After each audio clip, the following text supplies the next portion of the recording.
제가 어제도 말씀을 드렸었고, 지난 몇 년간 지속적으로 말씀을 드렸듯이 생각에서 멈추지 말고 그 생각들을 행동으로, 실천으로 연결을 해야 인생의 성공에 다가갈 수 있다고 말씀을 수없이 드려왔습니다.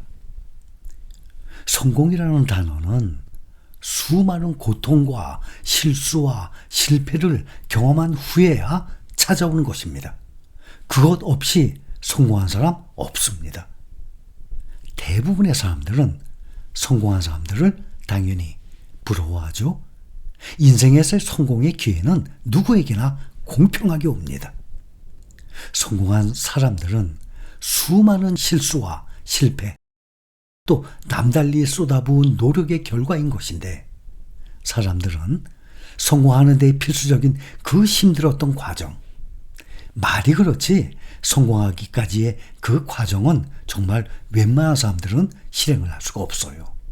그런데 그 필수적인 힘들었던 과정을 생략을 하고 결과만을 바라봅니다. 그 성공하는 과정이요, 극히 일부의 사람들만이 견뎌낼 수 있기 때문에 성공을 하는 사람들이 드문 것입니다. 사회에서 성공하기 위해서는 학교에서 배우는 지식, 그것만으로는 불가능합니다. 학교에서 배우는 지식들 외에도 사회생활 현실에 적용되는 이 생활의 지혜가 추가적으로 꼭 필요한 것입니다. 현실이야말로 학교와는 다르게 가장 엄격하고 냉정한 배움의 장터입니다. 사회생활에서 배우는 이 지혜들은 학교에서 그동안 책으로 배웠던 지식과는 전혀 다른 방식으로 얻어지게 됩니다. 어떻게 얻어집니까? 직접 해보고 경험을 해보고 실수해보고 실패를 해보고, 현실에서는 자신이 직접 경험한 실수와 실패를 통해서 지혜와 교훈을 얻게 됩니다. 그러나 많은 사람들은 실수와 실패를 통해서 지혜를 얻는 방법을 모르기 때문에, 그리고 실수와 실패를 두려워하기 때문에 아예 처음부터 시도조차도 안 하기 때문에 성공으로 가는 길을 그만큼 알지를 못하는 것입니다. 지혜와 교훈을 얻게 되면 그만큼 경험을 하고 실수와 실패를 반복을 해야 그 지혜와 교훈을 얻게 되는데 말이죠. 인생을 살아가면서 실수와 실패는 전혀 두려워할 대상이 아닙니다. 사람이라면 누구나 실수와 실패를 합니다. 이 세상에 실수, 실패 없이 성공한 사람 없습니다.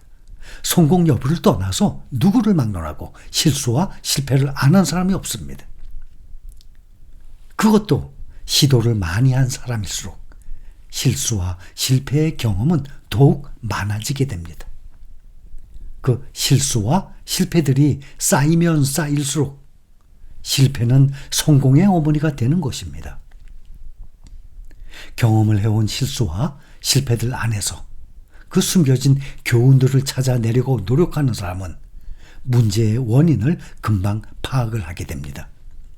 그 경험을 통해서 앞으로 같은 실수와 실패를 반복하지 않고 더 큰 문제를 피할 수 있다면 그동안의 실수와 실패, 그 어떤 성공보다도 더욱 소중한 인생의 경험이 되는 것입니다. 세상을 살아가면서 경험을 하게 되는 모든 실수, 실패에는 그것들을 본보기로 삼을 만한 가치와 함께 존재한다는 것을 잊지 말아야 합니다.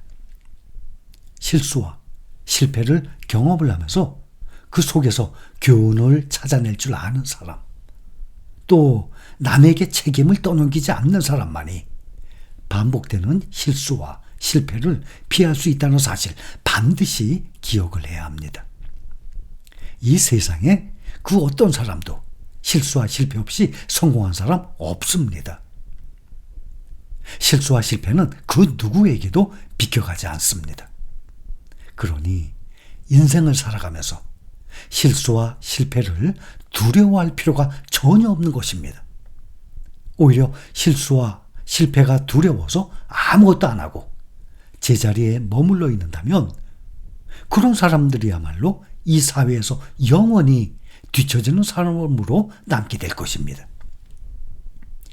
여러분들 주위에서도 보면 똑똑하고 학벌도 좋고 여러모로 봐도 모자람이 없어요.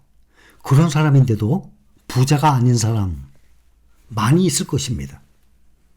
똑똑하고 학벌 좋다고 다 부자입니까? 아니죠. 아닌 사람 많이 있을 거예요. 근데 또 반대로 수준 높은 교육은 받지 못했어요. 근데 누구보다도 성공적인 인생을 사는 사람 분명히 있을 겁니다. 이런 말이죠. 다들 알아요. 행복은 성적순이 아니잖아요. 마찬가지로 성공은 성적순이 아니라 열정순입니다. 얼마나 성공하기 위한 열정을 가지고 있느냐, 그 성공을 위해서 얼마나 행동으로 옮기느냐에 달려있는 것입니다. 여러분들의 주위에 이 사람들 종합적으로 평균을 내보면 교육 수준이 부를 결정하지 않는다는 것 인정을 할 것입니다. 제대로 된 마인드를 가지고 있느냐가 더욱 중요한 것입니다. 그런 마인드를 가지고 부의 창출, 부의 증대에 집중을 하는 사람이라면 남들보다 먼저 성공할 확률 더 커지는 것 아니겠습니까? 투자 중에서도 특히 주식 투자, 이것은 리스크를 안고 위험을 안고 시작하는 것 아니겠습니까? 그런데 성공한 사람들은 꼭 주식 투자뿐만이 아니라 인생에서 경제적 자유, 성공한 사람들은 결코 자신이 위험을 무릅쓰고 있다라고 그 생각하는 정도가 약해요. 그렇게 생각을 안 해요. 사실 보통 보면 일반 사람들이 위험 부담으로 여기는 것, 이것은 성공한 사람들, 이 부유한 마음을 가진 사람들에게는 가벼운 걱정거리조차 되지 못합니다. 위험 부담이라는 것, 이 리스크라는 것은 결국 그 인식의 차이예요. 사람마다 다 다르죠? 그렇죠? 인식의 차이예요. 두려움에서 비롯된 것입니다. 그래서 재작년 같은 하락장에서도 어떤 사람은 용기를 내는 거예요. 그런데 일명 새가슴이라 그러잖아요. 마음이 약한 사람들, 불안해하는 사람들, 이 리스크를 크게 위험을 안고 있다고 생각하는 사람들은 그 용기가 안 나는 거죠. 성공한 사람들은 리스크, 얼마든지 그 위험을 무릅쓸 수도 있다고 생각하는 거예요. 그걸 넘어야만 내가 성공할 수 있다고 이런 자신감이 생기는 거예요. 용기, 자신감 없으면 용기가 없어요. 그래서 일단 지나갔죠? 약세장, 하락장 지나갔습니다. 앞으로 이 하락장, 약세장보다 더 긴 강세장이 작년부터 시작이 된 겁니다. 앞으로 또 금리가 또 인하가 계속됩니다. 몇 년 동안은 일반적으로 보면 강세장이 진행이 될 것입니다. 모르죠. 내년에, 후년에 갑자기 무슨 문제가 생겨서 또 하락장이 올지 그건 앞일은 누가 알겠습니까? 시장에. 그러나 일반적으로, 보편적으로 말이죠. 그래서 다음에 약세장이 또 오면 그때는 용기 요번에 못 내셨던 분들 꼭 용기 내시기 바랍니다. 만약에 용기 못 내면 우리 힐링가족 아닙니다.